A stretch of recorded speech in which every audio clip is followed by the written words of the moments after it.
कुंभकर्ण म्हणतात आणि भ्रष्टाचाराचा जामनेर पॅटर्न कुंभमेळ्यात देशात न्यायचा प्रयत्न. आता मला सांगा, भ्रष्टाचार कुठे शासकीय झालेला नाहीये. पहिली गोष्ट तर ही आहे. ज्या चोरांनी हे काम केलं, बनावट वर्क ऑर्डर घेतल्या, लोकांना दिल्यात.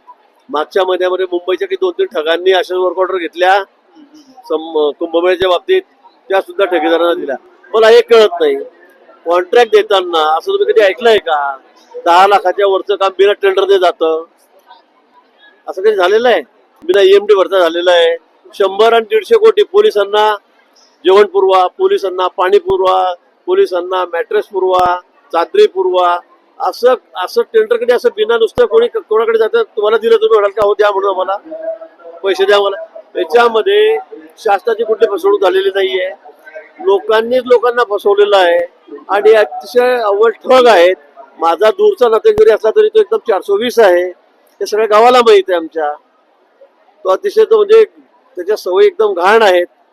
आणि म्हणून मला वाटतं की त्यांनी कोणाला ते हातामध्ये वर्कआउट दिली की तुम्हाला मी वर्कआउट देतोय, आता ही घेताना समोरच्यानी तपासली पाहिजे किंवा आपल्याला टेंडर न भरता, 1 रुपया EMD न भरता आपल्या हातामध्ये 150 कोटी रुपयाची वर्कआउट येते कशी काय? हे सगळं खोटं आहे. आणि ज्या वेळेला मला हे कळालं माझ्या एका मित्राकडून की अशा वर्कआउट दिलाय, मी त्या लोकांना संभाजीनगरच्या बोलवलं, त्यांना मी भेटलो. त्यांनी तक्रार द्यायला ज्या वेळेला नाही म्हटलं, त्यावेळेला मी CPना सांगितलं नाशिकच्या की या लोकांना उचलून आणा, ज्यांच्या नावाची वर्क ऑर्डर त्यांना आधी उचलून आणा. त्यांनी वर्क ऑर्डर घेतली कशी काय? मी या संदर्भात माननीय मुख्यमंत्री महोदयांशी आधी चर्चा केली, CPना बोलवलं, CPची त्या ठिकाणी आम्ही चर्चा केली. आमचे गेडाम साहेब आहेत, कुंभमेळ्याचे अध्यक्ष आहेत प्राधिकरणाचे, त्यांच्याशी चर्चा केली. तेवढे माझ्याशी आपण अशी वर्क ऑर्डर पण देतच नाही, या फ्रॉड छापलेले आहेत. आणि त्यामुळे मग त्या लोकांना धरून आणलं, त्यांची कंप्लेंट घेतली. कंप्लेंट घेत असताना आधी जे आरोपी आहेत त्याची नावं जाणून घेतली, त्यांना उचलून घेतलं, कारण ते पळून गेले असते. त्यांनाही आणलं. यामध्ये इतकं सगळं क्लिअर आहे, त्याच्यामध्ये कसला घोटाळा आहे? जाणीवपूर्वक तुम्हाला बदनाम आता समोरच्या लोकांकडे काही राहिलेलं नाही. त्यांना मी पुन्हा सांगेल, त्यांच्याकडे आता लोकमत राहिलेलं नाही, जनाधार राहिलेला नाही. आणि त्यामुळे मग त्यांना काही ना काही करून अशा बदनाम्या करायच्या, विशेष करून कुंभमेळ्याच्या बदनाम्या करायच्या त्यांना जास्तीत जास्त. मी पूर्ण वेळ नाशिकमध्ये असतो. सगळे खड्डे आता मला 80% बुजवलेले आहेत, 90% बुजवलेले आहेत. या 2-3 दिवसामध्ये 10% खड्डे बुजवले जातील. पण भूतोन भविष्य इतके 35-40 हजार कोटी रुपये कुंभमेळ्यासाठी शासनाने दिलेले आहेत. त्याची कामं सगळी चाललेली आहेत. महापालिकेची कामं जी चालली आहेत ती सगळी 20% बिलो, 22% बिलो, 24% बिलो. आता सुद्धा खड्डे बुजवण्याचं एवढं मोठं काम दिलेलं आहे, 35% बिलो गेलेलं आहे.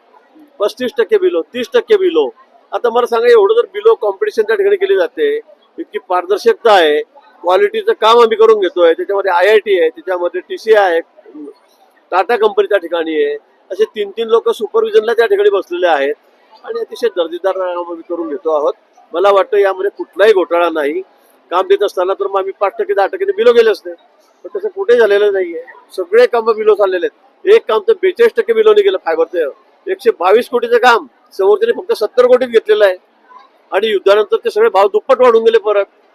मला वाटतं याच्यामध्ये अतिशय प्युअर ट्रान्सपरन्सी आहे. समोरच्यांना बोलायला कुठलाही विषय नाहीये. पण आता मग बडबड करायची, काहीतरी आरोप करायचे, पुढे सगळं चाललेलं आहे. लोकशाही मराठी ऐका, पहा, जागरूक रहा.